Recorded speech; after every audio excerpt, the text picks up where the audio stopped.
Hello and welcome to the JackCast, your Swansea City podcast. You join us after our first defeat of the season, so it'll be interesting to see how the mood is amongst our podcasters today. I'm joined by Stephen Carroll and Guto Llewellyn. Afternoon, both. Afternoon. Yes, usually an evening we do this, isn't it? But we found a little bit of time in an afternoon on a Sunday, so we're going to get it on and see what we can do now. So, let's get straight into it then. Steve, we come back after an international break and we have another negative result. This is a recurrent theme for the Swans, isn't it? What is it that after the international break, we just seem to completely get knocked off our rhythm and stride, don't we? Yeah, I wonder sometimes if it's just a case of we do seem to have a habit of a reasonable start to the season. It's very rare that we have, an absolute stinker in terms of, we've always usually got at least one win under our belt before an international break. But I don't know, it seems to sometimes maybe disrupt like the flow, if that makes sense, in terms of, you're on a bit of a roll and then you just want the next game and then you end up having that break. And yeah, it's, obviously I predicted a loss and it was sort of with that in mind, if I'm honest with you, because it does seem to happen to us quite a lot. I mean, I was thinking about this yesterday. I mean, after the first international break of the season, we've actually not won the next game since we come into the Championship. And effectively, I mean, obviously when we're in League One, we were not getting international break. So it's a weird record that we've got. I know we don't tend to do great after the other ones either, but after that first one, I mean, there's been a good few stinkers in there down the years as well. I remember I went to Watford once and we'd been playing really well, and we went there and we were absolutely terrible. I went to Palace, we're talking 10 plus years ago now. I remember that being a really bad one. I don't know what it is. Obviously, we lost last year, didn't we, after a very good start against Forest. So, yeah, I wonder sometimes if it does just disrupt the flow a bit. But, I mean, if you think of, we'll come on to the transfer business in a bit, but obviously Roden couldn't play because he'd gone. And most of the other transfers have not beaten the deadline. Gibbs White obviously was out. So it probably was never going to be a great fixture for us, really. It's probably a good time to play us, is how I would look at it. But, I wouldn't say I'm too downhearted about the whole thing. But it's a strange coincidence, isn't it? We don't seem to be able to hit our stride after an international break. Guto, you put out a tweet this morning, didn't you? Or you can read it out, or you can tell the guys what you tweeted, because it's quite an eye opener, really. Yeah, I mean, I didn't realise our record was quite this bad, but the last Swansea manager to win a match immediately after an international break was Paul Clement, which ironically was against Huddersfield, against whom we of course lost over the weekend. 2017 that was, and since then we've lost 7 and drawn 2. Which is pretty appalling. In our last 22 matches directly after international breaks, we've only won 2 games. I mean, that's a run stretching back to Michael Laudrup's days. It's just a very, very weird thing. And some clubs just have these weird little stats, these matches that they just never seem to win. And for the Swans, it's these matches straight after international breaks. It's just bizarre. I mean, people have suggested it's because we've always had quite a lot of international players who do a lot of travelling.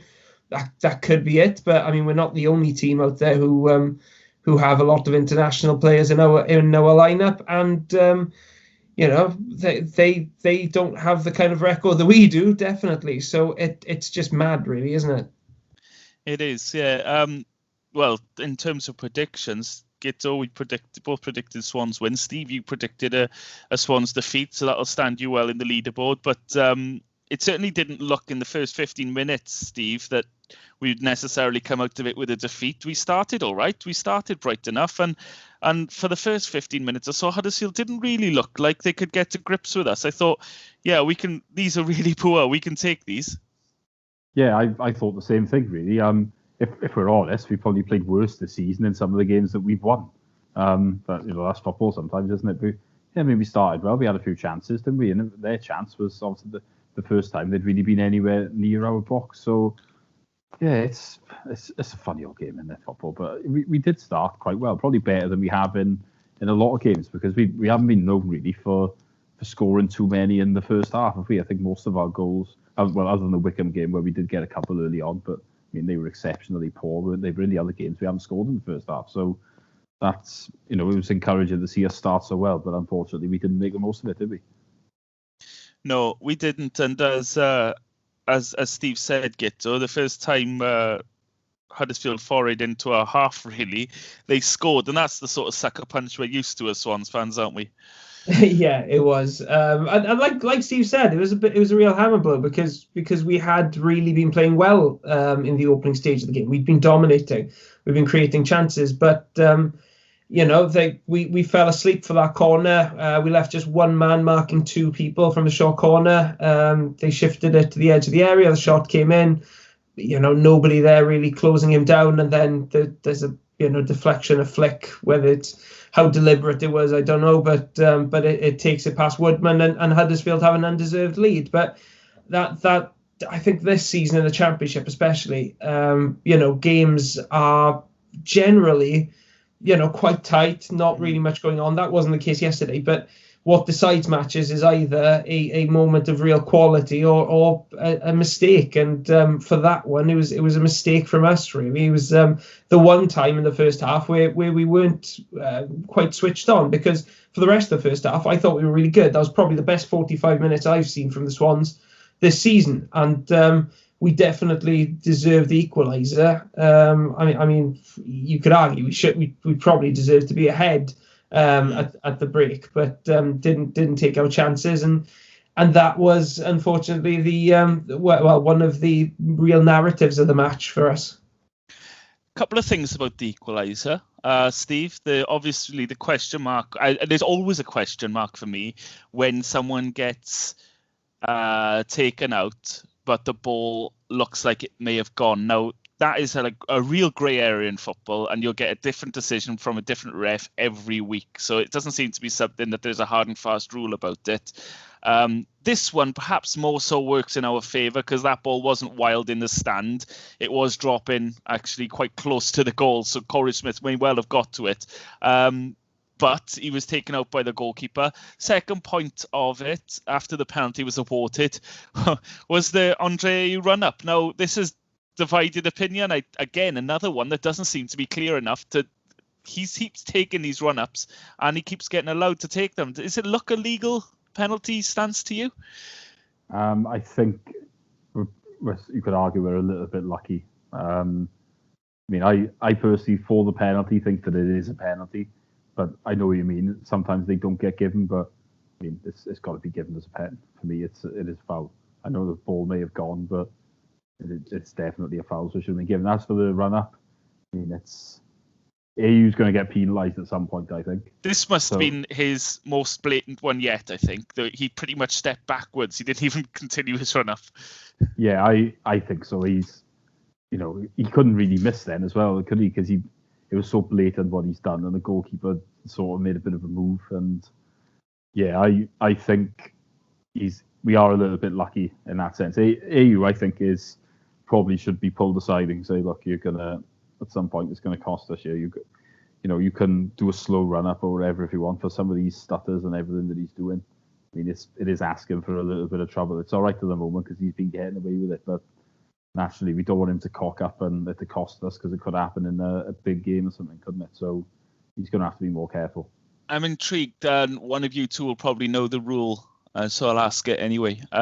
If he takes a penalty with a stutter and scores, and the ref pulls him up on it, is it a retake? And if he misses, it's a goal kick. What's the score with it? It would be given the other way. It would be a free kick for the opposition. Okay. It happened in an FA Cup match between, I think, Spurs and Gillingham a couple of seasons back in Wembley. I remember. I think it was Son who took the penalty, and he kind of just stalled as he was about to hit the ball. Keeper dived and he passed it in the other way, but the referee blew then to give Gillingham a free kick. I'm sure it was Gillingham. So that's the rule. But I actually think that IU's penalty technique is technically legal, because according to the laws, you can do whatever the heck you like basically in the run-up until that final step before you hit the ball. At which point, yeah, you can't feint or so you can't dummy a shot, but you can dance around in the lead up to the shot. Is that the kind of rule? Pretty much, you can play the hokey cokey as IU was doing yesterday. He actually did take a step backwards during his run up, but apparently it's legal. Whether it should be legal or not is another matter entirely. But yeah, apparently I use technique is perfectly legal. But as long as he doesn't do that just as he's about to hit the ball. Yeah, I'm looking at it now, and you're absolutely right. It is completely legal, and that answers a lot of questions, because I mean, he's obviously very more clued up on the rules than I, and perhaps a lot of the defenders as well, who continually appeal to the ref. That's the thing. Every time he takes a penalty, you see the opposition turn to the ref and ask, "Are you going to do something about that?" And the referee's always like, "Nope, that's fine." I mean, there may be some ref one day who's not quite as clued up on the rules, and they will be. You can be sure there's a ref in this league who doesn't know the laws. There's enough of them, I think. Yeah. Or Mike Dean, just because he's got the power. If it gives him attention, Steve, he'll do it. 1-1, and you're thinking we'll kick on from there. But I suppose, Steve, really, as the game progressed, Huddersfield actually got better and actually impressed me more and more. They were running the hard yards, and they made it difficult for us. The game was still quite open, and chances were made both sides. But I guess the biggest non-goal scoring chance fell to Huddersfield with quite a crazy 30 seconds where they hit the inside of the post. They got deflected away, just away from the player tapping into an open goal, who then picked it up and had a shot himself wide from 8 yards. So it was really like open in patches of that game where both sides could have perhaps scored a goal or two more. Yeah, I mean, how we got away with that one, I'll never know, really. I mean, at first I actually thought someone had cleared it off the line, which looked amazing, but obviously I've seen the replay and then see that it had hit the post. But yeah, and then to be fair, the striker then who's missed it has done everything right, and a lovely little turn, close control, and you're just there waiting yourself, well, this is going to go in, and somehow he's hit it wide. So it was two major let-offs, really, wasn't it, from us? But I think you're right. I mean, Huddersfield after the break did play well. They were the better side, I thought. So,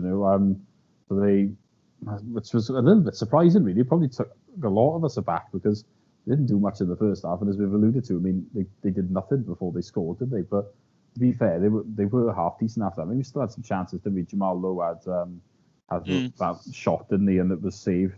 And then obviously the rebound, he's made a bit of a mess of it. But yeah, we didn't kick on massively after the break. That must be said. Whether we did deserve a draw, though you could probably argue that we did, I would say, because I think we played especially badly. But I think Huddersfield were the better team in the second half. I think it would be difficult to argue against that. Yeah, there was another chance for the Swans. Guto, Casey Palmer volleying it wide from an angle with the goal gaping, if you like. It wasn't the tap in, perhaps I tweeted it about yesterday, but it was certainly a glorious opportunity to draw us level, but it wasn't to be. But he came on, and given the news we were given yesterday morning, it became clear why he was brought in, and his loan deal was secured early on Friday because of the news about Gibbs White, who will be a massive loss for us, won't he? Yeah, he's probably been, well, he's definitely been one of our best players in the early weeks of the season, Gibbs White, and it's a real shame because he was playing very well, looked to be enjoying his football, getting regular minutes for the first time in a while, and obviously this injury has sidelined him now for 3 months, and that explains why we've gone for Casey Palmer. I wasn't massively thrilled when we went for Palmer, I'll be honest. I'm not his biggest fan. I think he's a decent enough footballer, clearly has a bit of skill, but I just think sometimes he flatters to deceive and doesn't really produce when you need him to. But now he's got an opportunity while he's on loan with us. He's going to get regular minutes. He's going to get a lot of time in the team to show what he's made of, because the only other fit player in the squad now that does what he does is Jan Danda, and we'd expect him to definitely be ahead of Danda in the pecking order. So he's got plenty of opportunity now to show what he can do, and we've been after him for a while. So presumably we'll have a good idea how we want to use him. I thought he had a decent game after coming on, looked to get involved, showed some nice touches. That chance wasn't the easiest of chances, but he just got his bearings all wrong. He had to take it quickly, and yeah, he just totally got it wrong. But it was one of many chances we had yesterday. It wasn't as if that was the chance to get us a point in that game. And I agree with Steve. I thought we deserved a point. I didn't think we were that bad yesterday.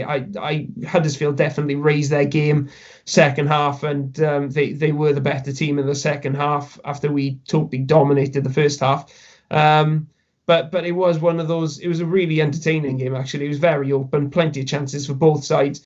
Not the best defending from either side, but it just went in for Huddersfield, and they were more clinical with their finishing than we were, and they took the point. And sometimes that's what it comes down to in the Championship. It's not really like us, because usually we're very, very solid and don't really give away too many clear-cut opportunities. But at the other end, we're really limited in our creativity, and we're just very good at taking the one of the 2 or 3 good chances that we create a match. Whereas yesterday we created a ton of chances, only took one from the penalty spot, but we also were far more open and loose than we usually were. I don't know how much of that is down to the fact that we didn't have Rodon.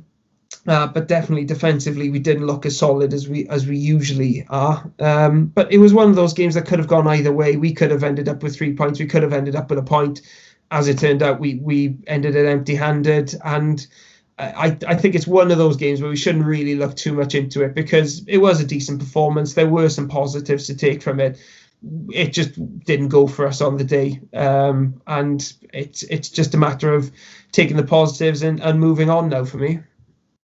Yeah, there's a couple of points. There was actually my next question, actually, with the defensive instability yesterday, was that both goals were disappointing, as we touched on. Well, we certainly touched on the first. The second, again, no one really got out to the man quickly enough, and it was a well-steered shot into the bottom corner. But Steve, on a deadline day where we sign 4 players and only one can feature because of the timings of them.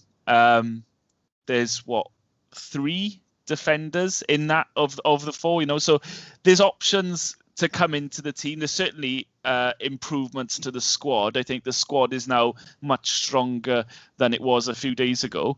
But it was always going to be coming a little bit too soon, maybe, that game, for us to really show what we can get. For me, Ryan Bennett walks into the defence, doesn't he?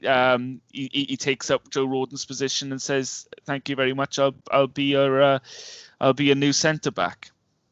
Oh, absolutely. There's no two ways on that one. He's got to go straight in there. I was really pleased with that signing. I was taken by surprise, really. We weren't really linked with him, were we?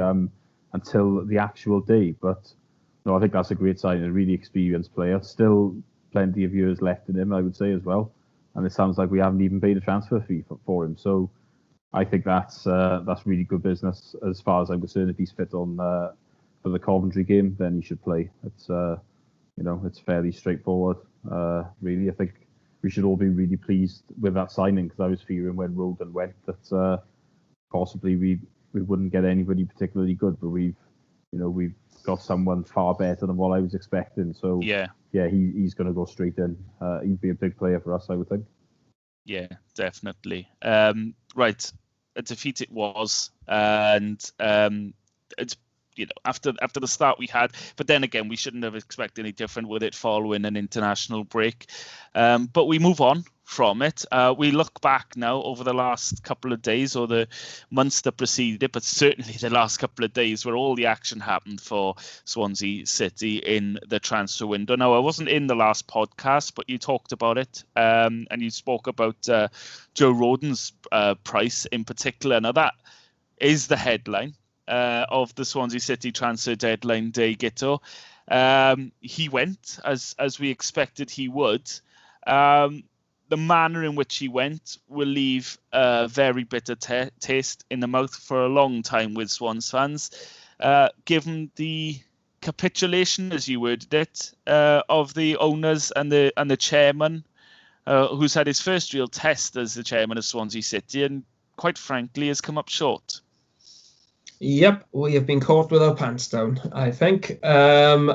Spurs and Trevor Birch clearly knew what they were doing. They had identified a very good young defender to strengthen their defence, and they probably knew that we were in a position where we would definitely be keen to sell if the offer was right, and they probably knew that we were pretty desperate for cash. So they drove a hard bargain. They set their stall out with a very low offer. And they were the ones that ran the negotiations if the final outcome's anything to judge it by, because I mean that 11 million potentially rising to 15 million is quite considerably lower than what I had in mind at the start of this window. I thought Joe Rodon was probably going to be sold because he was the only real asset that we had that we could sell for potentially big money. I was thinking 20 million or higher. He was the only one that we had left of the squad who could go for those kind of high teens /20 million pound price tags. I didn't expect him to go for potentially as little as 11 million. That for me, for an international defender, probably the best centre back in the division, a real all rounder of his age, I think that's remarkably cheap when you compare it with other deals for people like Adam Webster, for Ben Godfrey, who I know people have said has Premier League experience, but let's face it, he didn't set the world alight in the Premier League. It wasn't as if he really took that league by storm. He didn't stand out in a very poor Norwich team. I mean, Brighton were asking for Ben White, 30 million for Ben White over the summer. Again, a player who is very similar to Joe, I would say, in his attributes and his qualities, similar age. Brighton were asking for 30 million. We've sold him we've sold our asset for half of that at the maximum. I just think it was incredibly disappointing. I didn't think actually that we would sell him for that low. I thought Spurs would have to offer more for us to be tempted into selling him, but I overestimated our negotiating team, obviously. Because for me, Steve, everything was coming out right the way up until 4:00 on Friday, because no one was showing their cards from a Swans perspective.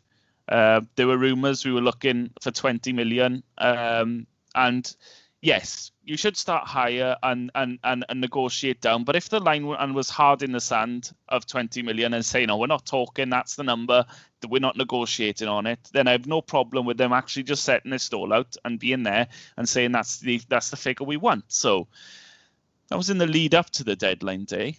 And the only words that were coming out of Swans was from Cooper, who was agreeing with it and using the likes of Godfrey and Webster as examples and saying there's the benchmark. So if there was any confusion between the chairman and the manager of valuations, it was certainly made clear in the days leading up to it. So for me, the talk was right. It was kind of like, yeah, we set our stall out. We've made it clear. There's no public plea, come and get me plea from Joe Rodon or from the board. And then at the 11th hour, it felt a lot like the transfer deadline day after we got relegated under Graham Potter, if you remember that day of complete capitulation, that fire sale. And it just felt like that again, albeit on a bit of a smaller scale. But it felt like desperation at the last minute to just do whatever we can. You may know more about this than me, but are the finances that bad that we had to accept less than half of the player's valuation to get him out the door? Could he not have waited until January? We do have financial issues. I think there's no two. We can't argue with that. The parachute payments have gone down by 20 million. There's no gate receipts, so we do have a problem. I think it would be wrong to suggest otherwise, but like you say, we could have hung on until January. If I'm honest, I'm a little bit surprised it was 11 million, but I feared the worst as soon as I heard the phrase of 18 million being mentioned, because I was thinking, well, we said we want 18 now. You usually start with the most amount that you want in mind. And I just thought that's going to get knocked down. Didn't think it would get knocked down to 11, but I knew it wouldn't be more than 15. We should have asked for 25 million. That's my stance on it. That's where we got it wrong. If we'd asked for a lot more, then maybe Spurs would have been forced to offer more, and then we would have had a more acceptable fee, because we shouldn't have had less than 15. We should have told them to get lost if they weren't going to up the bid to that. I think what it all boils down to, really, and this is the truth of it, I think we went into it, like I said, we had the wrong stance, and I think our attitude was, whatever happens, we need to make sure that we get the money through the door, rather than the attitude of, right, if a certain price isn't met, he doesn't go. I think deep down, we wanted to do the deal, and that was the problem. And Spurs probably knew that, and Spurs are the masters of the deadline day deal. So putting all that together meant it was the worst case scenario, really, for me. And what happened was not hugely surprising, but still poor. It's not good enough at the end of the day. I mean, we're complaining about our money issues all the time. They're partly because we've undersold people and we've offered other people wrong contracts. So we've contributed to our own downfall, really. And the problem is, as well, like, we had that reputation as being a soft touch on deadline day. Now, Trevor Birch, to be fair, made sure that we were no longer a soft touch. And you just look at it now and you think, well, people might push their luck again with us now.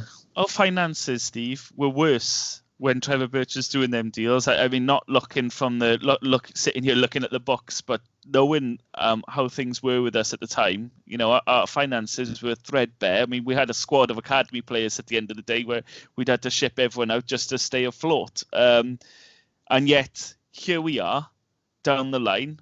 Trevor Birch was, as we said at the time, and, enjoy him while he's here. You don't often say that about someone who isn't the manager or a player, but enjoy him while he's here, because he's a real football man who knows exactly what he's doing. He's proven again, by the way, since he's gone to bloody Spurs. But there's the difference, isn't it? That he's gone, right, okay, yeah, our finances are bad, but I know that. The club knows that. I'm not going to let that should be seen to anyone else. And got 20 million plus for Ollie and Dan James, respectively. And the way you look at it there is, do you know what? You wish them well. We've got good money. We'll keep our heads above water, and we'll keep the club running for a while. I know you look at this, and you just look at it and just think, this is.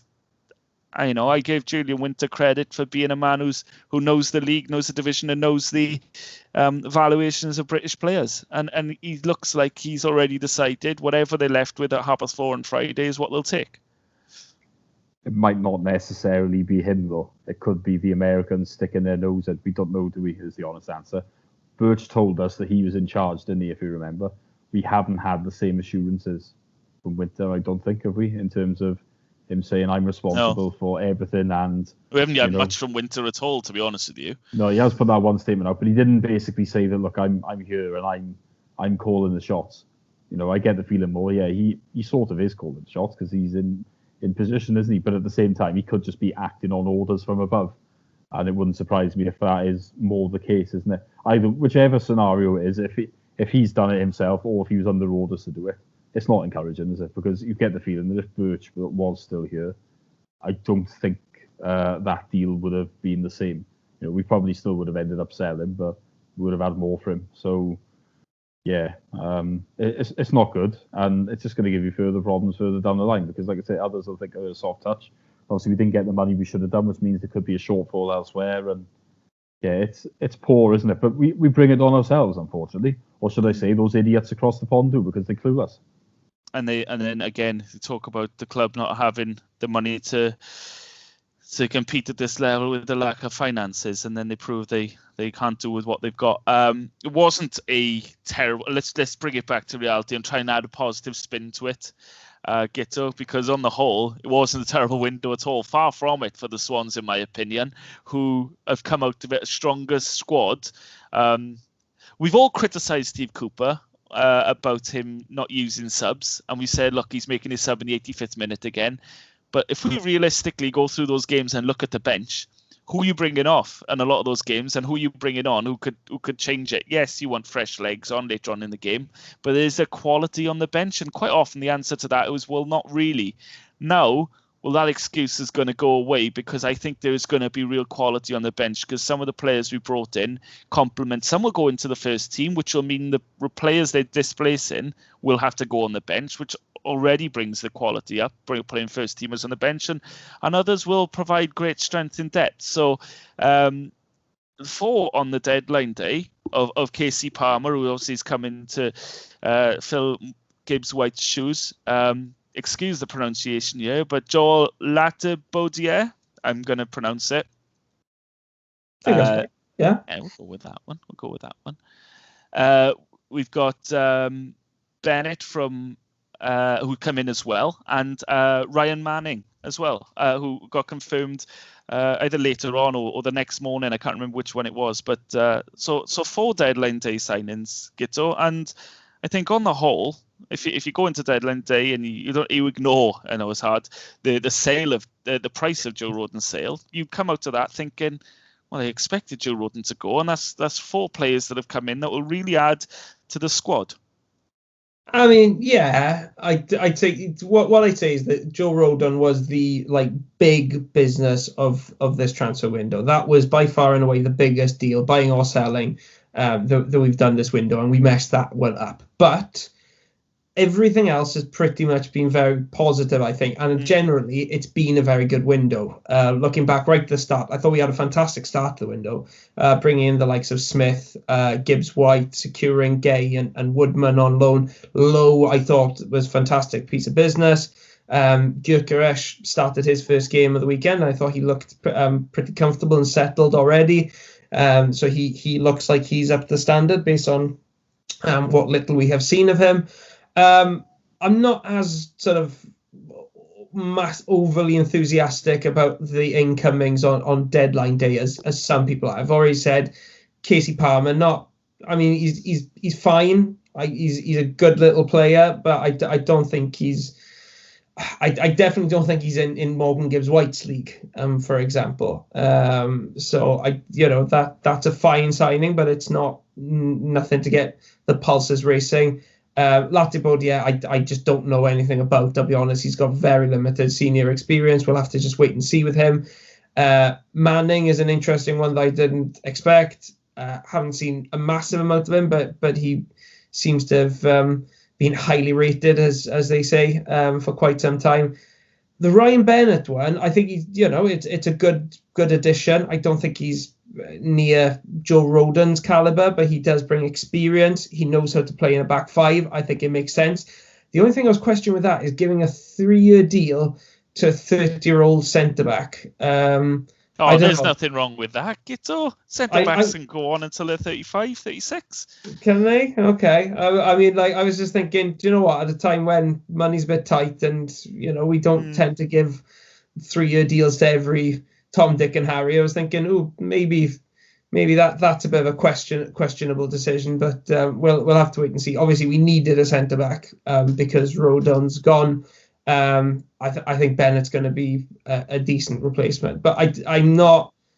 They're not getting my pulse racing, those deadline day signings. I think that they're fine, they're decent, but they're not ones that I'm going to get too excited about, if I'm being honest. Maybe I'm just a bit negative on that front. Maybe I'm looking at them when I'm thinking squad, and I'm thinking if Bristol City decide to leave Casey Palmer here after January, then we've got a very able player to come off the bench for Gibbs-White if he gets tired or picks up a knock. Defensive cover, God only knows we need it when we've got 3 centre-backs at the club and 3 of them are playing. Again, cover for the left-back position was an absolute must, given Declan John is out of the club, and certainly as good as we've had it at left-back since the change in formation. You absolutely do need the cover there. But the squad, I think, and as you rightly said earlier in the window as well, a lot of good moves made earlier in the summer, and I think the squad looks better, even if you haven't brought in players who necessarily will go and litter the first team straight away. That said, Steve, it may not all be done, because there is a free agent out there who the club have been rumoured to be in discussions with, who did get your pulse racing at least a little bit, and in a possible return for Fabio Borini, which completely came out of the blue again. I think it knocked everyone who didn't expect it to come as well. And checking up on his backstory, has raised a few eyebrows as well. A striker who seems to have been played most positions apart from up front in the past few years. If it does happen, what sort of Fabio Borini do you expect we might see down here when he does come back, if he does come back? The same as before, a complete god. Who honestly knows is the answer. I didn't think he was great, like when he was in the Prem for Sunderland, or he was at Liverpool for a bit and he picked up a nasty injury and didn't play. But I mean, that's it's difficult to get into Liverpool's side, isn't it? I think with the way I'm sort of looking at it is, it's a free transfer. His wages probably aren't stupid. It's well, there's not much risk involved with it. We probably could still do with a forward player, if we're honest. So yeah, I think we should go for it as long as his fitness is decent. Whether he'd be brilliant or not, I don't know. But his goal scoring record, as I say, hasn't been amazing in recent years. But he'd be dropping down to a lesser level than he's played at before. I could see him at least doing some sort of a job for us.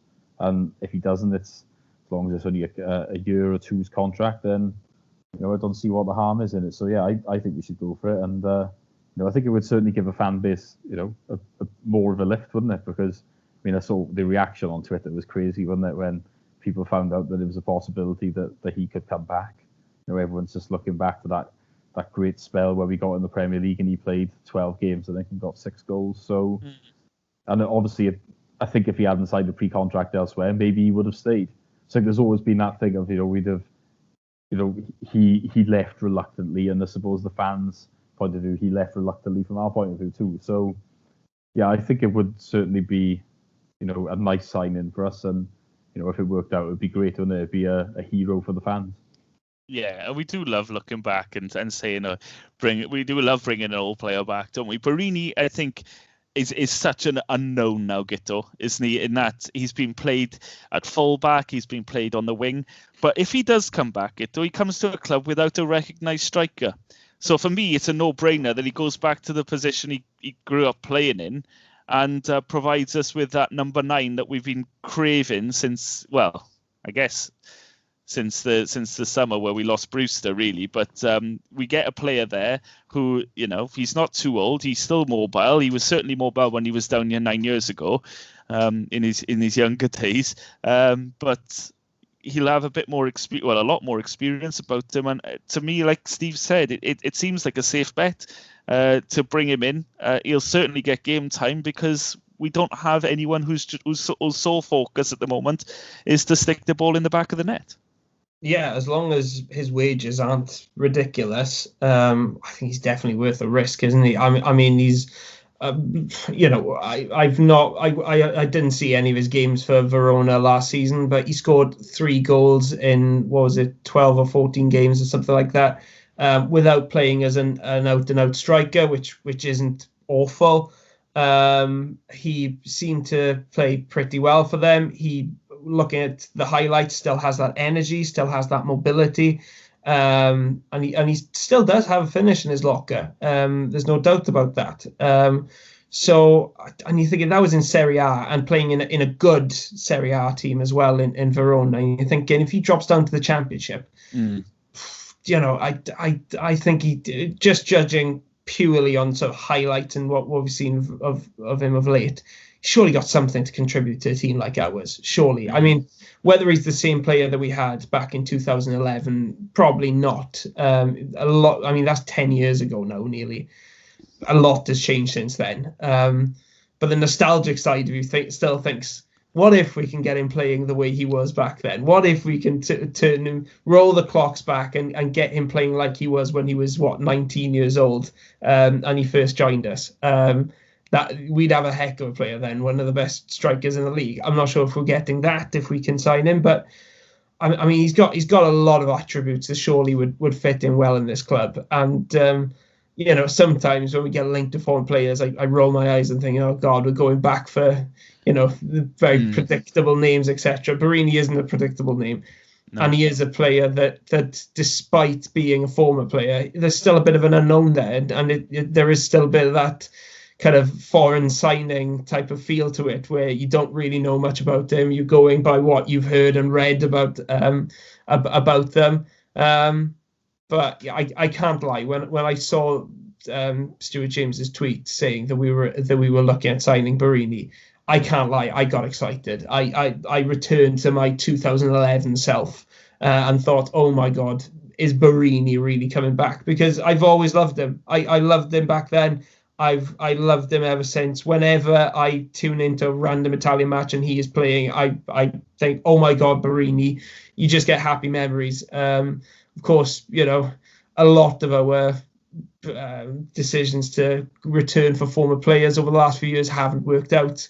That goes without saying. I'd love it if Barini could be one of the ones that does. Yeah, absolutely. So let's say that, the reports are these very keen to come back, which is nice to hear. And if it does happen, we'll wrap this up with a rating, Steve, the transfer window from Swansea's perspective out of 10. That's a good question, actually, because the Roden thing definitely stings it. But I think I'll give us an 8. So it's been a good window on the whole. If you take the Roden fee out of it, we can't really have too many complaints. We've been quite clever. We've used the loan market quite well. We haven't spent hardly any money. But yeah, I think on the whole we've got to be quite happy in this division.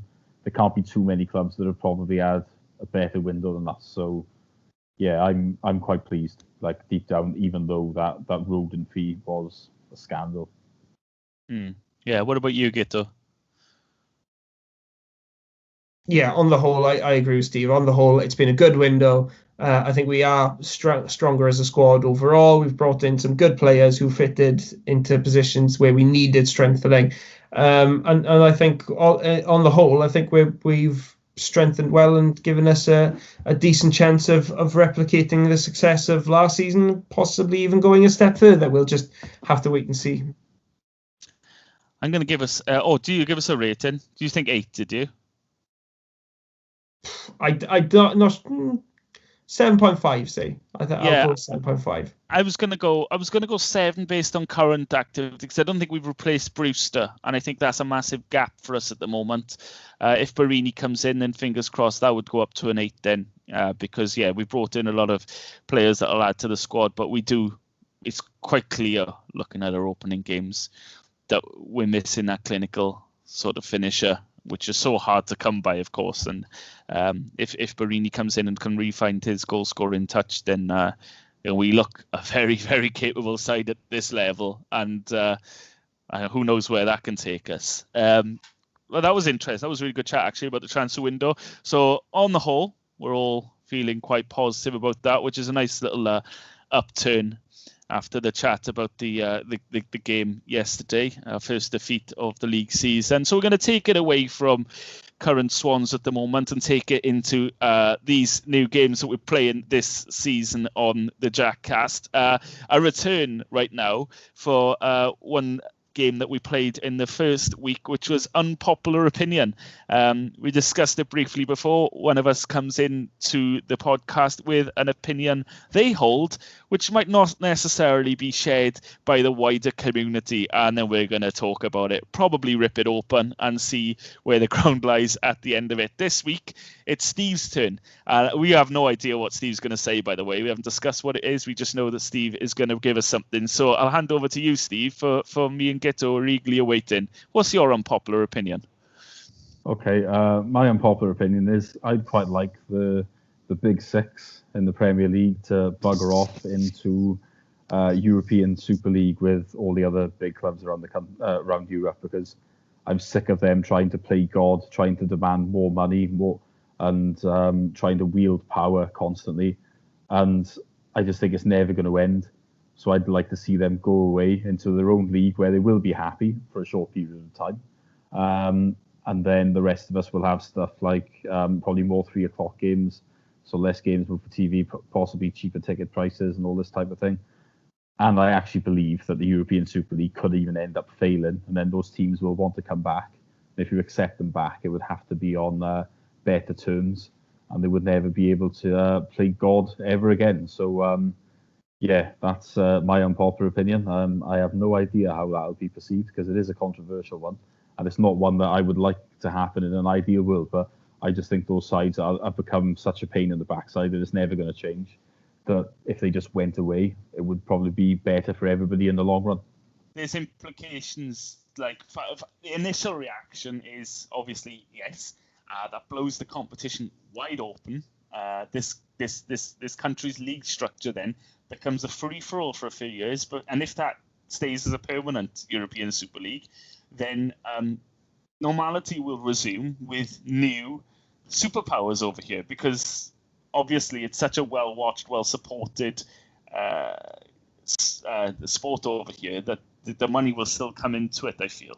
But then there'll be new superpowers. Maybe we'll have a likes of Leicester dominating for a few years, and clubs and Everton's and stuff like that. But I think you always get clubs who dominate, though, wouldn't you? But I just don't know if it would be at the level, and I don't think those clubs as well would be as much of a pain in the arse as the monsters that have been created now.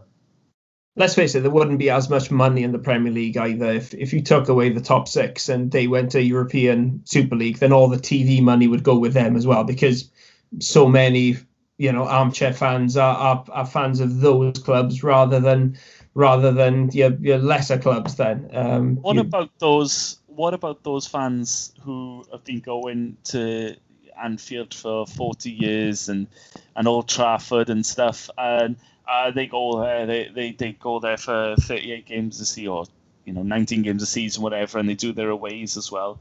And it's nice because they travel over Saturday to all these games, home and away, and they're massive supporters. But now they're faced with the prospect of having to travel to Italy, and they'll have to leave 2 days in advance. It's not the same sort of appeal to me. I mean, you've got the Champions League, which is a cup competition, which these clubs endeavour to get into, and it's seen as a treat, as a one-off kind of thing. But in terms of doing it as part of a league structure, I don't see that as big as an appeal on a weekly basis as doing it as every few months if you've got the money available to do it. I agree. I don't think those fans of Liverpool, Man United, Chelsea, etc., who go to matches regularly, have season tickets like their away games, I don't think they would be in favour of this. But the idea of this European Super League and the top six breaking off, it's not to appease those fans. It's to satisfy the much larger demand from international markets, from the TV companies who would be bending over backwards to throw cash at the European Super League. That's where they'd make their money, really. And I'll be honest, I think there's a good debate to be had on it, on whether football will benefit or not. My personal opinion is that it would probably kill domestic football in this country if we were to get rid of the top six. A lot of people would disagree with that, but I think as soon as you take away like a section and say no, they're off limits, you can't reach them, suddenly the rest of the competition just matters so much less, because if you become sort of champions of England, well, who really cares? There are 6 teams who are better than you anyway.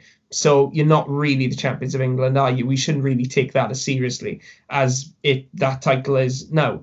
I mean, the same thing could be asked. The same thing's been debated in Scotland for a while. Should Celtic and Rangers go and join the Premier League? And a lot of people have said, oh, yeah, let them go join the Premier League, and then the SPL can go back to being a competitive league, and other clubs will have a chance of actually winning it.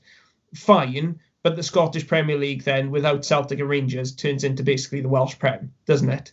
It's all intents and purposes. It's for a couple of years. I think you're right. I think for a few years, while it's still Liverpool, Man United, and Arsenal, whatever, they've gone off to the European Super League, then you'll feel the void. But I feel like that void will be filled over time. I think the domestic leagues are so heavily followed and watched. You're talking about the international market, and I absolutely agree. Internationally, it's all Liverpool, Man United, and it's been that way for 20 plus years, and it will continue to be that way. But domestically, I feel like there's a lot of love for watching a game on a Saturday afternoon. God knows we know it, given that we haven't been able to do it for 9 months. But having that ability to go and watch a game on a Saturday afternoon, go down the pub with your mates, then go to the stadium, and do that, and follow that structured. I have no idea how this European Super League would work anyway, but I feel like that void after 2 or 3 years would be filled. And your point about the Scottish League exactly the same in that respect. In that, yes, they would look like a Farmers League they do already, but in that regard. But try telling the likes of Rangers and Celtic fans that their trophies don't mean as much. They'll celebrate them as much as we do over here, even though we feel it's a lesser quality. So I don't think it would mean less, but certainly for the first 2 or 3 years, I do think there would be a big void. But Steve, what do you think? Because obviously me and Guto have been chewing the fat on this one, and obviously it was your opinion to start with. Yeah, it's just like I say, I think those clubs, as I've said, really are just so powerful. How it would work, I mean, it's debatable, isn't it? What leagues would be invited in and all this type of thing. But I honestly think, like, if you think lower down the divisions and stuff, people are not going to care massively. They'll because when we'll go on to discuss what will be the project big picture of it. But most of the teams in the lower divisions, I mean, they're never going to get to the Premier League, so they're not going to face the big teams anyway. But I just think a lot of the teams higher up are probably just so sick of those bigger sides, just being such a pain in the arse. So I honestly think a lot of fans certainly a lot of the proper fans would be quite glad to see the back of them. I think I would have sympathy for the true fans of the big clubs, because maybe they wouldn't want it. I mean, that they probably enjoy how things are now, don't they? But to be fair, they put out a statement, and after the project big picture, basically saying that they were not in favour of the rules coming in, which is, fair play to them. But and they would suffer without a doubt. But I mean, I think if you're honest, a lot of those big clubs would quite like to see it themselves, wouldn't they? Because let's be honest, they're greedy bastards. They want as much money as they can physically get, and as much power. One thing I'd say is, if they do go ahead and get a European Super League, I think to some extent it would eat itself alive, because suddenly the top 6 clubs in this country would not necessarily be the top 6 leagues in their clubs in their league, and a club like, say, Arsenal, who are regarded as a big club in the Premier League, would suddenly become a very small club in the European Super League. They'd be the ones struggling, towards the bottom of the league, losing regularly. You'd have to ask the legitimacy of having someone like Arsenal in there. Yeah. Do you know what I mean? When you talk about European success. And suddenly you'd have fans, a bit like the Six Nations in rugby, fans of the other countries kind of look at Italy now and say, sorry, what's the point of them being here? Can we kick them out, please? And you'd have the same thing going on there. And they say, why are Arsenal here? They just lose 90% of their matches. Can we please get rid of them? And it would turn into that kind of thing. And the thing is, in football, the more money you throw at football, the smaller that pool of elite clubs becomes. I mean, you go back about 50 years, and every single country, major league in Europe, had their kind of elite clubs, which are roughly on a similar level. There was, well, put it this way, there was much less of a gap between the best clubs in Spain, say, and the best clubs in Czechoslovakia, the best clubs in England and the best clubs in Yugoslavia, or something like that. You had a lot more kind of top clubs in different countries. And of course, as the money's ploughed into the game, that top kind of that the quality's been much more condensed in certain areas, and they've sucked it out of different countries. And I think the same kind of thing would happen if you went to European Super League. I think the quality would just be sucked into an ever shrinking pool of clubs, basically. So Real Madrid and Barcelona would do fantastically out of it, possibly Bayern Munich, Juve, and a couple of the English clubs as well. But a lot of clubs then would suddenly find themselves really struggling to compete for those big names, etc. And yeah, I think it would eat itself alive, if I'm being honest. But that wouldn't really be a major concern, because you'd still have the biggest clubs in the world, the biggest players in the world, all in a single league. And that's what they want at the end of the day. That's the moneymaker that they know, if you can be one of those clubs forming it, then you're set for life, basically. And who cares about those clubs that don't make it? Nobody wants it, though. The only people that want it are the money men and the businessmen at the top, isn't it? It's those chairmen and those owners that are meeting up, who would say, and the same kind of people who were talking about closing off the Premier League for relegations and making sure the biggest clubs get in there and kick out the minnows who got promoted because they don't bring in enough money. It's these money men are thinking of pound signs that are making the decisions, but the men, as we talked about a little earlier on, who go to the stadium week in, week out, and have had season tickets since the 70s, etc., they're the ones that are going to feel the pinch the most. And it was, once upon a time, a working class sport. There certainly isn't anymore, is it? And it's getting further and further away from that. I really enjoyed that, actually, Steve. It was a really good point. Again, was it unpopular? It was unpopular, or was it just one of those controversial ones? And I don't think it'll be as unpopular as maybe you think. I think quite a few people would agree that if they want away, let them go away, and we'll see what happens. Certainly over time, that's one thing that's certainly not going to have disappeared for good. Right, moving on now. We've got a return of the quiz. So far this season, we've run 2, and Steve has won 2. So we're 2-0 to the good Steve. Guto, last time we did this, you were fearing a whitewash, but you did come up just short. So you've gone from a 3-1 defeat to a 6-4 defeat, and I feel like you're working your way into a victory soon. So what do you reckon? You reckon today's the day? We'll find out, I'm sure. Okay. With no further ado, then let's get underway. I don't know the scoring. I forgot what scoring was. We'll say 2 points for the correct answer, and if I remember, jump in shouting your name. But if you get it wrong, it's -1. So don't be too hasty. I'm right. sure it was something. It definitely wasn't a -1, because that's going to stop anyone buzzing in, isn't it? Did we not do any -1 points? I thought I didn't want people to jump in and say any just to get the answer in. I'm sure we had a -1. Did we not? No, but you could still do that tactically if you're in front at the end, couldn't you? Just buzz in. Okay. I'm sure there wasn't a -1 in there. Guto, what do you think? What do we have? I thought we had a -1. I thought we did as well. I remember it being mentioned, but I thought we may have had a -1 the first week, and then I thought we got rid of it. I tell you what we'll do is the -1 comes in and we'll throw it over to the other side. So you can't tactically buzz in then, because you could still lose more points. Right. We'll do it that way and then see how it plays out. This is going to be a work in progress. I mean, I've got no scientific working out on this one. Let's jump straight in and see how it goes anyway. Remember, shout your name out when you think you can answer it. Name the clubs we signed our 4 deadline day signings from. Guto. Steve. Oh, go on, Guto, you're just in there. We bought Latibudia from Man City. We bought Ryan Bennett from Wolves. Casey Palmer on loan from Bristol City. And QPR, we got Ryan Manning from. Well done. That's 2 points to you. We got underway. Can we finish the quiz now? Yeah, I think so. We've done the time. Go full time? Great stuff. Question 2. Spell the surname of Joel Latibudia. Guto.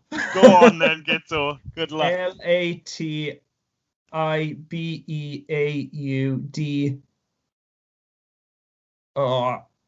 Eare. Oh, no. No! No, you had it right until the end. Diere. Right, I thought you had it right at the end. I was going to throw that over. Steve, go on. I'm not even attempting it. There we are. That's good, because I've given you the spelling, so I'm glad you didn't take it up. So I'll just do a Guto -1 on that one. But you're still in the lead, Guto, as it stands. You can hold on to it. Let's see. We talked about this in the review of the game, but I tried to do my best to steer away from the name. Which Huddersfield player could not convert a rebound off the post, then missed the target from 8 yards 20 seconds later? Do either of you know who it was? No? Okay, it was actually their first goal scorer, who that was. He was their left back, Toughie, who couldn't score in that flurry. So no points to be shared there. So if it carries on like this, you'll just win this 1-0. It would be amazing. Question. Oh, I apologise. We've got 3 questions on a Who Am I this week, so I've missed the question out. I do apologise. Question 5, or is question 4 as it is, Who Am I? Which is what we always finish the quiz with. We'll structure this 3-2-1, depending on where you get the answers from. So for 3 points, if you answer now, I played up front for the Swans, but not in the bottom division. No one jumping in. Okay.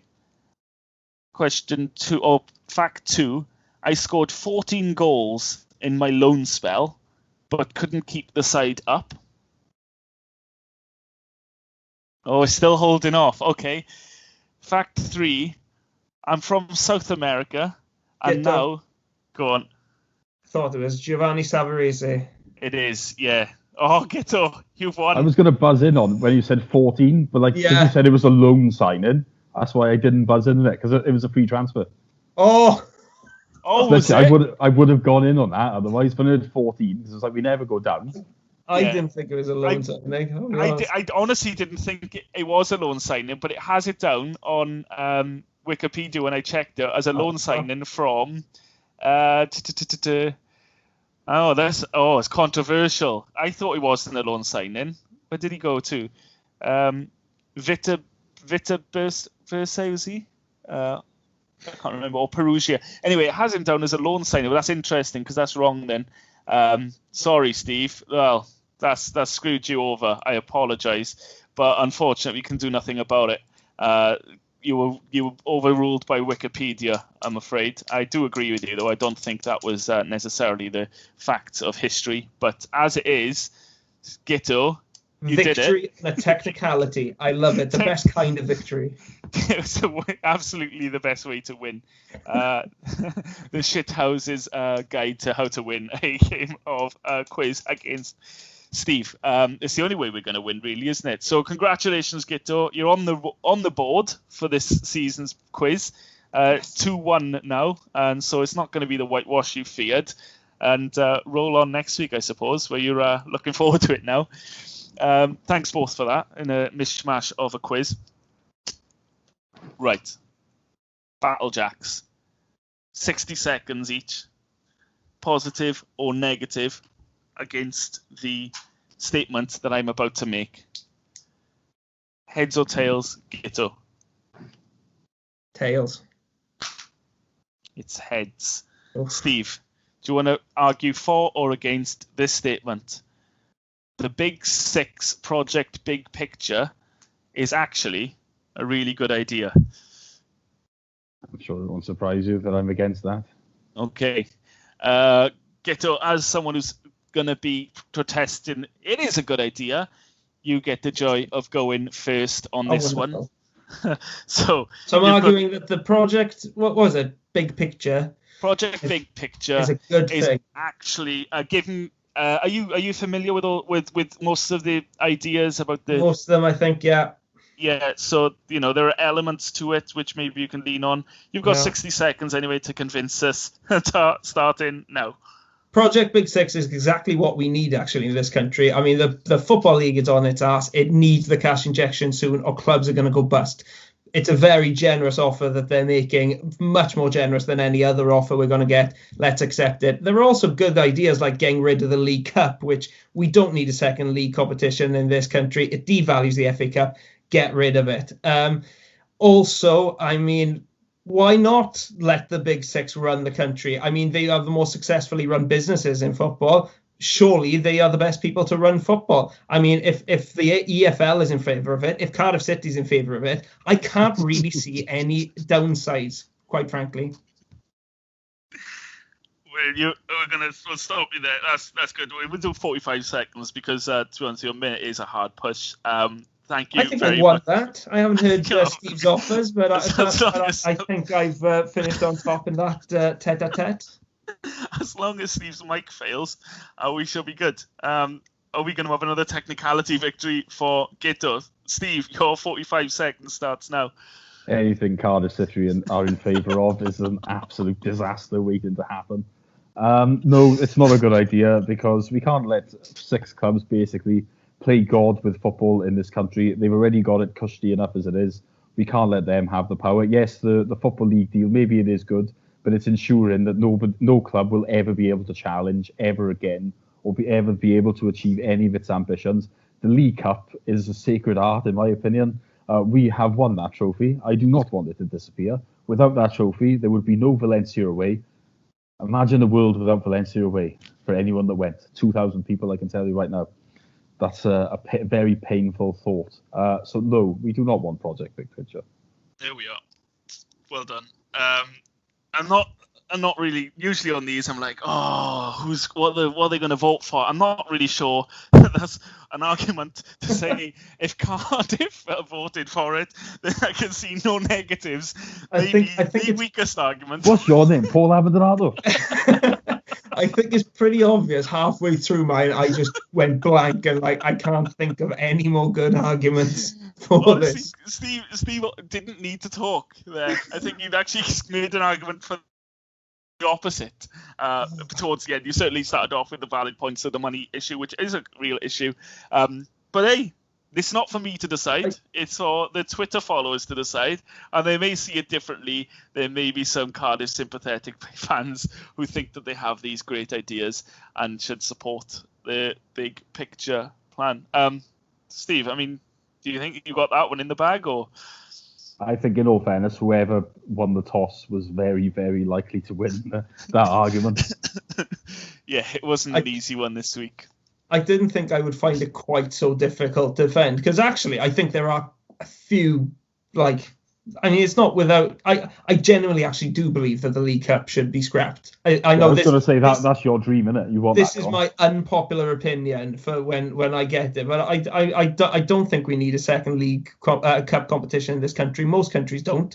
I do think it devalues the FA Cup, which is a genuinely brilliant competition. I mean, when we talk about tradition, it's only going back as far as the 60s, and for a lot of its history, it's not been taken seriously. People say that it's a great chance for clubs like Swansea to win a cup, but we were the last team from outside the top six to actually do it, which is a great achievement for us. But it completely debunks that theory that it's that it makes it easier then for clubs like Swansea to get a trophy. I would get rid of the League Cup. I do think it's pointless in a time when our fixture lists are already crammed, and it doesn't really benefit clubs financially that much either. I'd scrap it. But I mean, pretty much everything else. I'd also actually be quite open to the idea of reducing the Premier League from 20 to 18 clubs.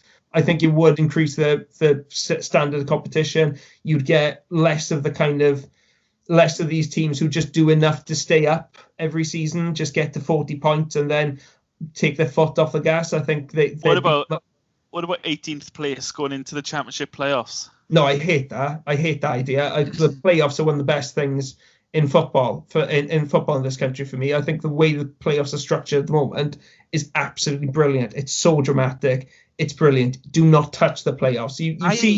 You see something similar in different countries, like Germany has it. I think Spain has it, etc.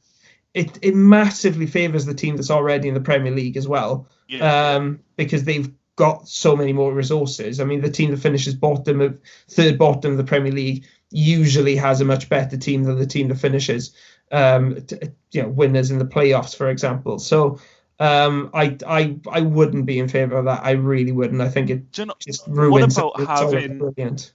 What about having relegation determined as a playoff? Because we do love playoffs. Yeah. If it's in addition to the Football League playoffs, then that would be great. That would be really exciting. But not combining relegation with promotion in one playoff. No, I'm totally against that. I'm also, I don't know if what your views are on this. I think obviously this has been brought in and pushed to the front, and this is why the EFL supports it, because it would mean a massive cash injection for the EFL, and God knows the EFL needs a cash injection at the moment because clubs are on their asses. Even clubs in the Championship are struggling, but below the Championship, I mean, it's a dire situation. So they need that cash boost. So you can see why the EFL was in favour of it. But I'm actually against this idea of increasing sort of the Premier League's contribution to the lower leagues. I don't think the lower leagues need more money. I think there is more than enough money floating around the lower leagues for every single club to be run sustainably. The problem is that clubs don't want to have just not chosen not to run themselves sustainably.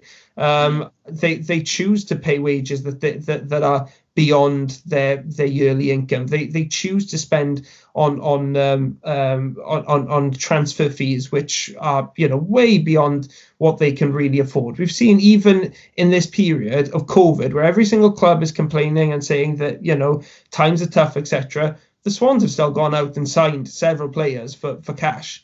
you know, and that was before we signed Rodon, you know. So clubs are just they're useless at running themselves sustainably. Clubs do not know how to cut their cloth accordingly, and if you just plow more money into it, you're just fueling that problem. You're just going to push wages higher. You're going to push transfer fees higher. And in actual fact, the clubs are still going to be run unsustainably. You know, it's not going to address the underlying issue. What the Football League needs isn't more money from the Premier League. No. It's a proper culture change. That's what it needs. The Championship is one of the richest leagues in the world. It does not need handouts from the Premier League. I mean, we're surely the only country in the world that has a fully professional fourth tier. And pretty much a fully professional fifth tier. You know, I mean, it's these clubs choose to go professional when probably they're not big enough to be professional clubs, and they're probably not creating enough income to do it, and they're constantly living beyond their means.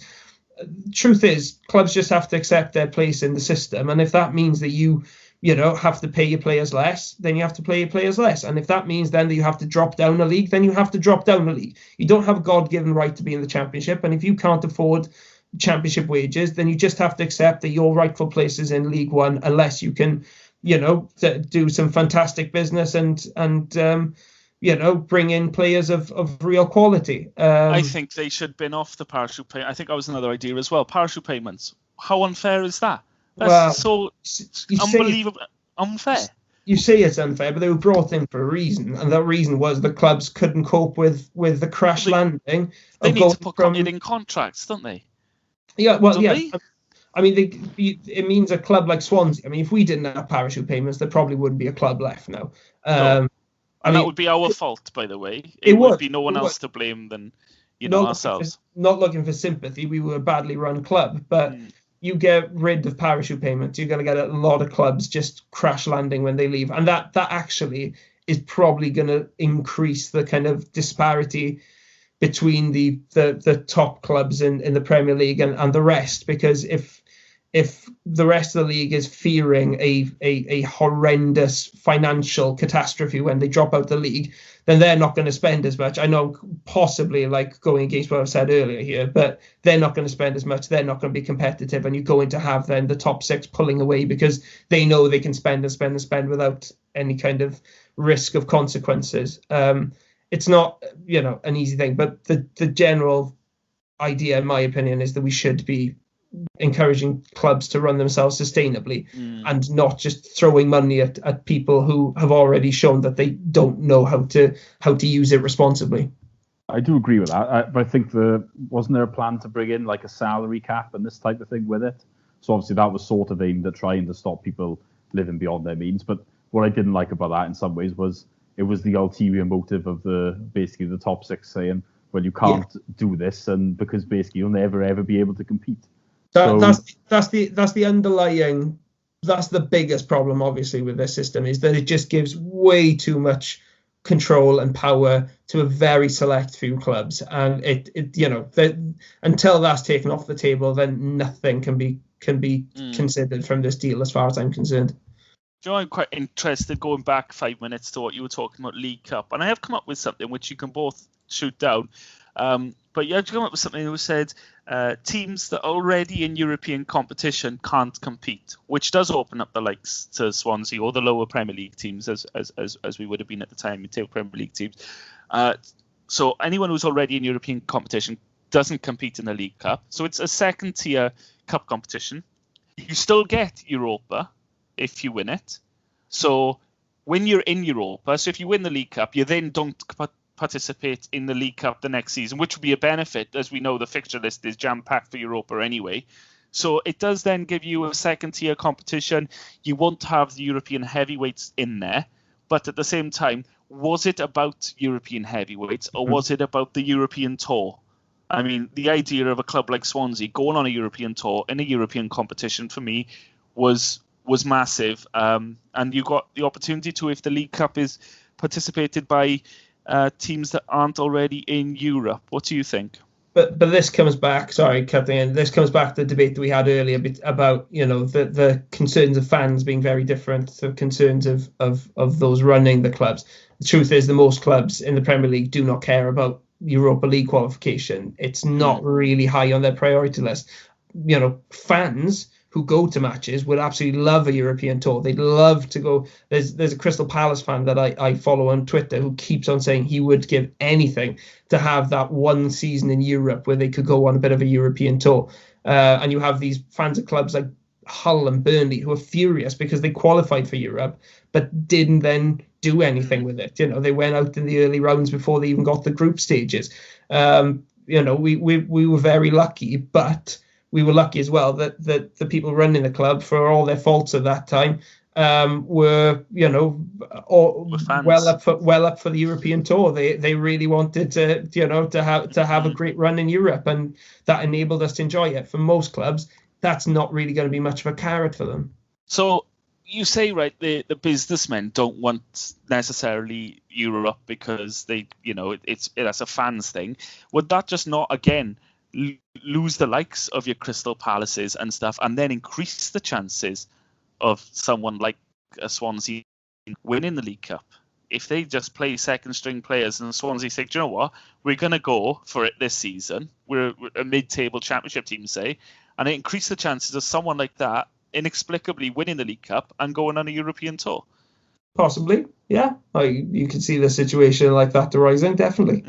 I mean, I think something like that, Steve, though, would have to be implemented Europe-wide, wouldn't it? Because I think then you wouldn't have the likes of Valencia versus Preston. You know what I mean? No disrespect to Preston, but you want to have... It's only a one-off, though, isn't it? Because, like I said, most other countries don't have a League Cup, so it probably wouldn't matter in that sense. I don't think that's necessarily a bad idea, because a lot of the big clubs probably not that fussed on taking part in the League Cup. But I think I know you can argue that obviously the money you get for it, and a lot of clubs behind the scenes will say they don't want it, but I reckon like a Newcastle or something would be well up for that. Like even like Steve Bruce has played like full team for most of the cup games, hasn't he? Since he's been there. So I do think there would be some interest in it, and like I said, it's a good chance for someone else to win something, and those clubs probably don't mind having the few extra games, because it is noticeable, I think, in the Prem when you play your 38 games, like when you drop down, there's a hell of a lot more midweeks, as I'm sure we'll testify. It feels like there's a lot more games. And obviously, when you're only playing in general one game a week, if you've got that odd cup game, I think in the earlier rounds, maybe they wouldn't play full strength team. But I think as you get as far as the quarters, and you're looking around and thinking, oh, actually, most of the big sides are not in this. We've got a good chance of winning this. You'd see them take it seriously then, right? So, yeah. I'd be up for it. And obviously, like I say, if that happened and we did end up in the Prem again, it would open the door for us. And as we've already said, we'd love it. So, yeah, I don't think that's a bad idea if the others went out of it, because they'd probably be happy then, because, well, they've tried to get rid of the League Cup, haven't they, in this project big picture. So that tells you what they think of it deep down. So they'd be like, well, yeah, if everyone else plays in it, yeah, no problem. It's essentially like a Football League trophy, or a more pumped up Football League trophy then, but with Europa League as the prize, which, would be something that a lot of fans will never get to see in their lifetime. Simply because of the nature of the big clubs just getting the trophy year in, year out, and it rarely filters down to the lower leagues, or certainly not even the lower half of the Premier League a lot of the time. So there we are. If you're listening, anyone, you want to put that idea forward, I think we're quite forward for it. So there we are. That was good. A little sidetrack from the Swans. We're going to go back to the Swans now and talk about the games coming up. Steve, we got what? Tuesday is it Coventry away and Bristol City away on Saturday. Away and home, what difference it makes these days, but apparently it still seems that we're a better team away from home, despite the fact there are no fans to influence the result. I don't understand how it works. It just seems to be the case. And so maybe this week will be a positive week for Swansea. Who knows? Well, yeah, hopefully. As you say, our away record has been better so far this season, hasn't it? Because we've had the couple of wins there, and obviously at home it's a win, a draw, and a loss. So, I mean, yeah, it's difficult to say with the home advantage. I mean, I'd still always think if we had an away game that was a far distance, and obviously it's pain in the ass to get to, that's never great, really, is it, in general? But, the closer ones, especially at Bristol, I mean, it's not much difference, is there? Although Bristol does always seem to be not a happy hunting ground for us historically. I could only remember one win there, like in the last however period I've been following the club. We're talking well over 20 years. So, yeah, we don't tend to do particularly well there. But look, it's a reasonable chance, isn't there, for results over the next couple. Coventry haven't had a bad start to the season. Obviously, Bristol City have had a very good start there at the top at the moment, aren't they? But hopefully we can at least get back to being better defensively, because we did start with 3 clean sheets. Obviously, we conceded, didn't we, then in the win over Millwall, and we've conceded another couple of weekend now. But I think as long as we do get back to that, if Bennett can make the difference, then we're always going to have a chance of good results. Because if you're not conceding goals and you're hard to beat, then I'm going to do a lot to win games with you. It's so much harder when you are conceding to. If you every week like yesterday, if you have to score 3 to win, then you're not going to win that many games. So. But it'll be interesting to see. Obviously, Coventry will be at Birmingham, which is a little bit bizarre, isn't it? Rather than it being at Coventry, but it shouldn't make a massive difference, should it? Hopefully, we can we can pick up some. Certainly, want to make sure that we hopefully win one of the games. Maybe I think that would be a reasonable return, wouldn't it? But I think we are coming into maybe tougher games coming up now. We've got maybe 1 or 2 of the relegated clubs coming up before the next international break, and it's. What's really interesting as well is there's 7 games in 21 days, if you include the game with Huddersfield. We have brought those players in now. We're bound to see, or at least we should be seeing, maybe changes in a couple of the games. Maybe not wholesale changes, but a case of you looking and thinking, well, this player will have a rest for this game, and then someone different maybe the week after. It's going to be a big ask for anyone to play in all of those games, and even apart from maybe a goalkeeper. So I think it's likely we might see 1 or 2 changes in the games coming up. It's going to be grueling for everybody, isn't it? You're trying to play an entire season in 4 or 5 weeks less than normal. There's 14 midweek games.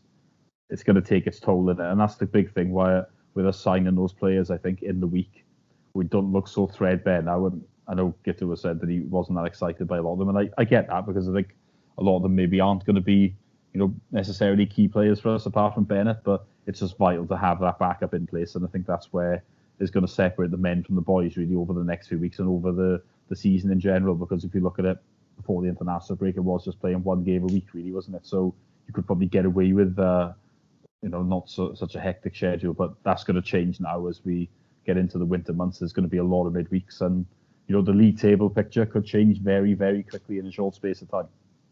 Yeah, over a matter of weeks, like you say. There's so many games coming up, and it gets up, well, pretty much for the tail end of last season and the start of this. The team pretty much picked itself, and changes were few and far between because the options weren't there. Now the options will be there in a lot of positions, and will allow us to make those changes, which obviously Cooper has voiced his concern over the fixture list congestion, and he's been given players to play. It'll be interesting to see what he does with it, because there has been talk of potential change of shape again. We did have a little bit of a tweak on the shape on the weekend up top, and it'll be interesting to see what happens now that we have these players fit, available and ready. Who comes into the team with the likes of Bidwell, make way for Manning, etc. Ryan Bennett, I think, is a given, will be playing. Casey Palmer, you'd imagine. So we will have changes. We will have new players, something to look forward to, something fresh. I'm quite excited.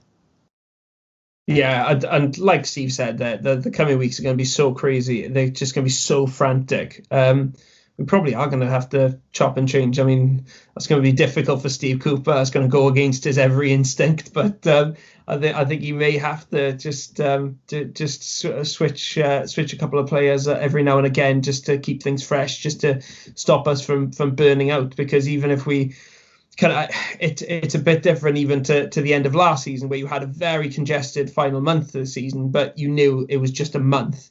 And, if you were burned out by the end of it, well, you had a month or so off then to recharge your batteries. This is just the first kind of hectic month of what's going to be a series of hectic months throughout the season. So you can't even say, okay, we get to the end of this one and then we'll have a break. It's just going to keep coming and coming and coming. I said earlier, on Twitter that only 2 teams which started the weekend in the top half of the championship actually won this weekend. And I think that's a reflection of how crazy the league is anyway, but it's just going to get crazy over the coming weeks. I think we're going to see a lot of unpredictable results because there are so many variables thrown into play by this fixture congestion. And so I don't think we should really read too much, or try to avoid them reading too much into individual results and performances.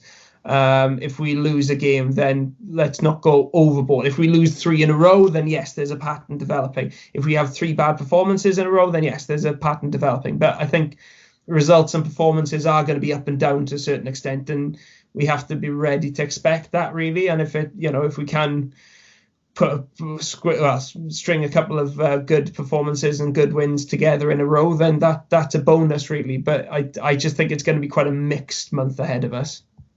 Yeah, it's certainly going to be interesting to see what happens. So looking at this week coming up, obviously it's the start of the bumper schedule, Steve. Do you expect to see changes? What was it, a 3-day break in between Huddersfield and Coventry?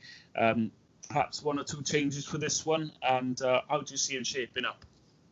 Yeah, I think for this one, Ryan Bennett is likely to come in, probably for Kyle Norton, isn't he? It'd probably be a bit of a shock if that doesn't happen. I could possibly see Casey Palmer coming in as well, maybe for Gyökeres. Because obviously in the other games we've gone with AU and Low up top, and it's worked reasonably well. Although, like we said, going forward, we weren't too bad yesterday. We just didn't take the chances really. But you'd expect in general, Palmer will probably replace Gibbs White in the team in general. So I think they're probably the 2 most likely changes. I'm not going to attempt the Man City centre-half's surname. He may well find himself on the bench. Possibly Ryan Manning the same. I think Jake Bidwell, obviously his place could be under threat, but at the same time, he's played quite well so far this season. He's been better, hasn't he, in the this back 3 or playing more as a wing back. So I don't think he's under immediate threat for his position, but I do think if he will have to continue to play well to keep his place in the side. So yeah, I think, like I said, Bennett and Palmer, they're the 2 most likely to come in. I think it'd be a major surprise, especially if Bennett didn't come in, really. Yeah. What about you, Guto? Is that those sort of changes you'd expect to see, maybe a Palmer and a Bennett, and we'll see how we go from there? I'd be tempted to keep Palmer on the bench for the time being, just because I actually thought we looked pretty good in attack with the starting lineup. Like Steve said, really, I thought IU worked pretty well in that role. I thought Lowe got into some good positions. Obviously couldn't find that finishing touch, but he posed more of a threat probably against Huddersfield than we've seen in any other game. And I quite like the look of Gyökeres as well, even though he didn't really get himself into those dangerous positions where he's likely to score. I thought his involvement in the build-up was really good. So I'd be tempted to keep that the same for the time being, possibly obviously change it further down the line if needed. But yeah, Ryan Bennett's the obvious one. He needs to come into that back line. We looked ropey against Huddersfield, to say the least. I thought Cabango looked like he needed a bit of leadership. He is still young. It's easy to forget how young he is. And I thought his decision making on a couple of occasions wasn't quite there against Huddersfield. He was rushing in. That's possibly as well to do with the fact that he's just come back from international duty and has had a busy fortnight. But he just looked like he needed somebody there alongside him just to give him a bit of direction and just to keep him in check and make sure that he just sticks to the basics. So yeah, I think Bennett's the only one, the most obvious then of the options to come in. But I mean, like we said, we could see several changes just because of fatigue and just overplaying with the fixtures we've got coming up. Yeah, certainly going to have to be a break from the norm from Steve Cooper, isn't it? He's going to have to use subs with this fixture list coming up. And spare a thought, gents, for the parents around Swansea. If Joel Latibeaudiere does come in and steal the limelight with Christmas round the corner, if anyone wants that name printed on the back of a shirt as a Christmas present, that's going to cost a pretty penny. There's about 11 letters in his surname there. So we're interested to see him because he's not come with any pedgree. He's certainly come with pedigree, but no experience. But then we have Ben Cabango, Mark Gehi, and up until recently, Joe Roden. Very inexperienced, very new to the professional game, all three of them. And all three of them have proven themselves more than capable. So very interested to see all our new signings and how they play in the coming weeks. And sure we'll get to see all of them at some point because of the congestion, as we just discussed. Let's get on to scores then, shall we? Steve, let's look at Coventry first. What's your score prediction for that? It's a tough one. I'm going to say 1-1. I think that's what I'll say for that one. Okay, and go on then, give me your Bristol City as well. Bristol City. Is it worth us waiting till later in the week or not? Okay. Oh, well, you want to tweet that out, do you, after this podcast? Might be wise, yeah, because we just don't know. Things could change quickly, can't they? Okay, we'll leave that. We'll give you a tweet when we know we've got a little bit more of a clue of how things are panning out. So we'll just do the Coventry predictions for now then, Guto. I'll go first. 2-1 Swans win. I think if we play the same way we did against Huddersfield, but just tighten up a little bit, we'll have enough. Coventry, they're not awful. I think they're probably the better of the promoted sides. They've had a tough start the season with a difficult fixture list. But I think we should have enough to beat them, really. They are slightly lacking in quality, even though they've got a couple of good players. I think, when you compare our squad on paper with theirs, we should be winning this one, really. So I'm going to go for a 2-1 win. The last three games, I predicted a 2-0 Swans win. I'm going to do the same here. I think 2-0 to the Swans is my prediction for that game. Like I said, we'll put out the tweet after the Coventry game later on in the week and give our predictions, just so we can keep this up to date. You've all been nagging me on Twitter. Nobody's been nagging me, by the way. Just me wanting to do this about the current state of the league table. Because I know everyone's confused and everyone thinks, it's all up in the air. It's not up in the air. I'm running away with it at the moment. There's 7 points at the top. Guto then with 3 and Steve with 2. And Steve, I mean, you were worried about this weekend, given that me and Guto both produced positive results for the Swans, and you were worried that if it did happen, that you'd be drifted away at the bottom. But thankfully for you, at least, you managed to claw a point back. Is this the comeback? Who honestly knows is the truth of it. The fact is, if you continually predict bad results, eventually one will come in, won't it? That's the most negative thing I've ever heard. What about always predicting positive results and one will come in? No, there is that as well. But no, honestly, there was method in my thing this week. It's that record that is after international breaks, especially that first one, so that it did leave me feeling a bit uneasy, and I just thought I could see a loss here. Although a draw probably was more what I was thinking, but also I kept getting things wrong, so then keep going defeats and then hope you're wrong, innit? Well, I'm looking at it, and you went Swans win on pens against Newport first game, and then you've gone for a Swans win against Preston. You've gone for a Swans win against Birmingham, and Swans that's true. The Preston Wickham one, I said, didn't I? I based it on us being so bad at Newport that there was no logic that suggested we would win, but it's the Swans, so the logic did suggest that we would win. And yeah, we did. So it was your other point for the season. Then you lost your bottle then, and you went for a draw against Millwall, a defeat against Huddersfield, and a draw against Coventry. So maybe, positive result on Tuesday. We'll see you predict a win against Bristol City. Who knows? Get the positivity back on the pod.